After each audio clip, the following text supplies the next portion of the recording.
So hello everyone, welcome again to my page Arijit Chakraborty. আমরা already crypto ব্যাপারে কিছু knowledge তো নিয়েছি আমাদের লাস্ট ভিডিওতে। আজকে আমরা ক্রিপ্টোর ব্যাপারে নলেজের সাথে একটা দারুণ ইতিহাস জানবো, যেটার থেকেই ক্রিপ্টোকারেন্সির জন্ম হয়েছে বা এই কনসেপ্টটা আমাদের পৃথিবীতে এসেছে।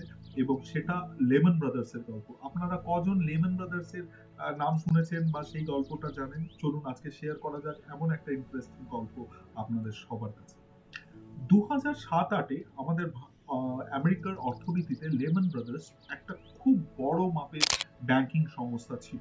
সবই ভালো চলছিল, কিন্তু 2007-2008 সময় যেখানে তাদের ডিপোজিট বেস, মানে ব্যাংকের যেটা ডিপোজিটস থাকে সেই মানুষদের টাকা যেটাকে আমরা বলি, সেই ডিপোজিট বেস অলমোস্ট $629 বিলিয়ন ছিল, ইউএস ডলার। এবং তাদের টোটাল অ্যাসেটস ছিল অলমোস্ট 613 বিলিয়ন ইউএস ডলার। কিন্তু 2007-2008 মধ্যে তারা এমন একটা অর্থনৈতিক প্রবলেমের মধ্যে দিয়ে যায় এবং তারা নিজেদেরকে ব্যাংকরাপ্ট ঘোষণা করে। তারা সরকারের কাছে বলে যে তারা আর মানুষের টাকা ফেরত দিতে পারবে না, তারা এই সংস্থা চালাতে পারবে না, এবং সেই কারণে তারা হাত তুলে দেয় লিটারালি। সেই সময় লেমন ব্রাদার্সে প্রায় 25,000 কর্মী চাকরি করতেন এবং আমেরিকার ফোর্থ লার্জেস্ট বলতে পারেন ইকোনমিক কন্ট্রিবিউটর ছিল লেমন ব্রাদার্স। রাতারাতি প্রচুর মানুষ ভয়ে গুটিয়ে গেল, সরকার কিছু বুঝতে পারলো না, এবং সেই সময় শেয়ার মার্কেট সব থেকে বেশি ক্র্যাশ করেছিল, আপনারা হয়তো সবাই জানেন।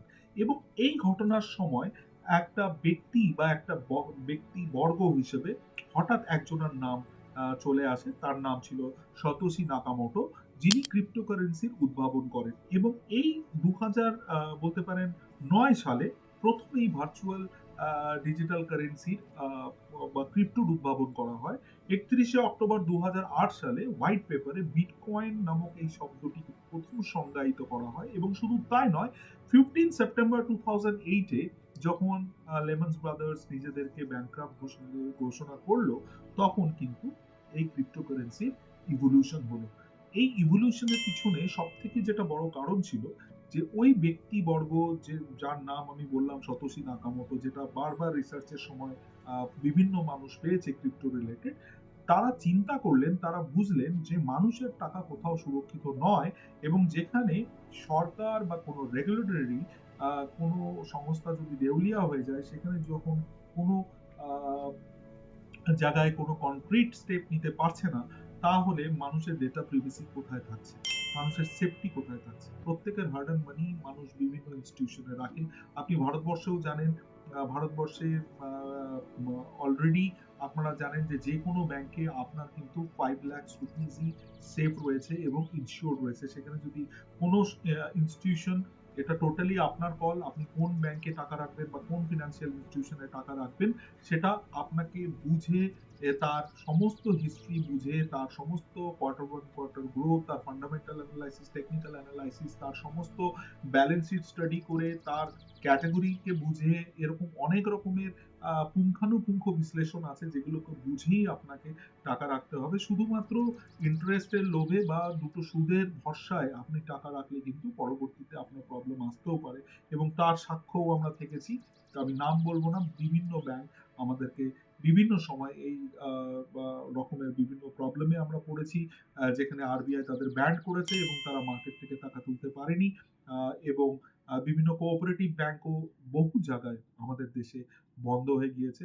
এবং রিসেন্টলিও কিছু ঘটনা আপনারা হয়তো সাক্ষ্য থেকেছেন, যেটা পেপারে এসছে।